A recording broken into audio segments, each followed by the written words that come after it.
Hello friends, chicken biryani recipe பார்ப்போம் இன்றைக்கி. அதுக்கு மிக்ஸி ஜாரில் பட்டை, லவங்கம், கல்பாசி எல்லாமே பட்டை எல்லாத்தையும் சேர்த்து ஏலக்காய் எல்லாம் பவுட்ரு பண்ணி எடுத்துக்கலாம். சிக்கன் வாஷ் பண்ணி வச்சுருக்கேன். 4 வெங்காயம், 2 தக்காளி இல்லை 3 தக்காளி ஆட் பண்ணிக்கலாம். 3 பச்சை மிளகாய் கீறி வச்சு மல்லி புதினாவை நம்ம வாஷ் பண்ணி கட் பண்ணி வச்சுக்கலாம்.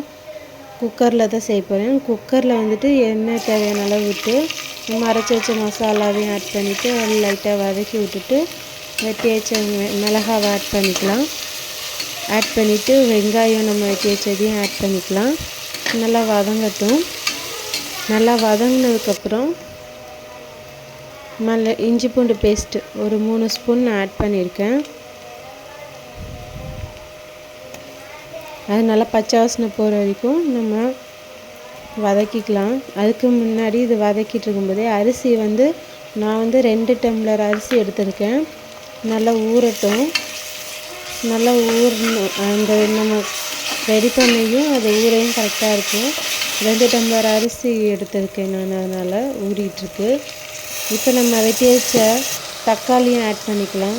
எல்லாமே நல்லா வெந்து வந்துடுச்சு ஃப்ரெண்ட்ஸ். இந்த ஸ்டேஜில் மிளகாத்தூள், மல்லித்தூளும் நம்ம ஆட் பண்ணிக்கலாம். 2 ஸ்பூன் மிளகாத்தூள், 3 ஸ்பூன் மல்லித்தூள் நான் போட்டிருக்கேன். நல்லா வதங்கணும். நல்லா வதங்குறது தான் அது டேஸ்ட்டே நல்லா கொடுக்கும். பச்சையாக நம்ம ரொம்ப அரைவேக்காடாக போட்டோம்னா அது பச்சை வாசனை அடிக்கும். நல்லா வதங்கட்டும். நல்லா வதங்கினதுக்கப்புறம் நம்ம சிக்கனை ஆட் பண்ணிக்கலாம். வாஷ் பண்ணி வச்சுருந்த சிக்கன் ஆட் பண்ணி ஒரு 1/2 டம்ளர் தண்ணி, ஒரு 1/2 ஸ்பூன் உப்பு, அந்த சிக்கனுக்கு ஏற்ற மாதிரி உப்பு மட்டும் வேகிறதுக்காக. அப்போ தான் நம்ம மசாலா உப்பும் அந்த சிக்கனில் பிடிச்சிருக்கும். அதனால் வேகிற வரைக்கும் முக்கால்வாசி வேக விடுவோம்.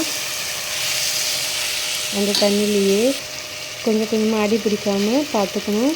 நல்லா கிளறி விட்டு நல்லா வெந்ததும் தண்ணி ஆட் பண்ணிக்க வேண்டியதான் நம்ம. இப்போ நல்லா வெந்துச்சு ஃப்ரெண்ட்ஸ், பார்க்கவே தெரியும்.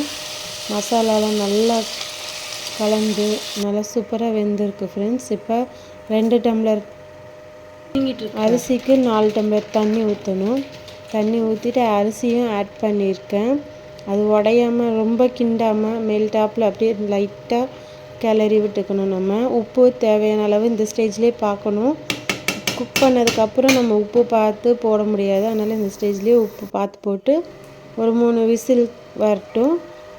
நான் இந்த சைடு சில்லி சிக்கனுக்கு நான் சில்லி சிக்கன் மசாலாவும் உப்பு லைட்டாக அப்புறம் லெமன் புழிஞ்சி வரைய வச்சுருக்கேன்.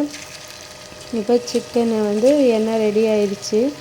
காஞ்சதும் ஒன்று ஒன்றா போட்டு பொரித்து எடுத்துக்க வேண்டியது தான்.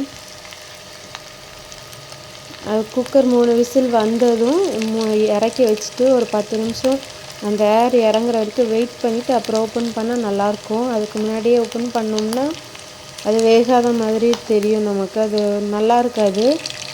அதே அந்த ஏர் இறங்கினதுக்கப்புறமா நம்ம ஓப்பன் பண்ணி லைட்டாக கிளறி சர்வ் பண்ணோம்னா சூப்பராக இருக்கும் ஃப்ரெண்ட்ஸ். சில்லி சிக்கனும் ரெடி ஆயிடுச்சு ஃப்ரெண்ட்ஸ். இப்போ சாப்பாடும் ரெடி ஆயிடுச்சு ஃப்ரெண்ட்ஸ். இப்போ தட்டில் சர்வ் பண்ணுறேன். பிரியாணியை நல்லா கிளறி விட்டுட்டு தட்டில் சூடாக போட்டு சில்லி சிக்கனும் வச்சு சாப்பிட ரெடி ஃப்ரெண்ட்ஸ். ரெசிபி பிடிச்சிருந்தால் லைக் பண்ணுங்கள், ஷேர் பண்ணுங்கள், கமெண்ட் பண்ணுங்கள் ஃப்ரெண்ட்ஸ். தேங்க்யூ, தேங்க்ஸ் ஃபார் வாட்சிங்.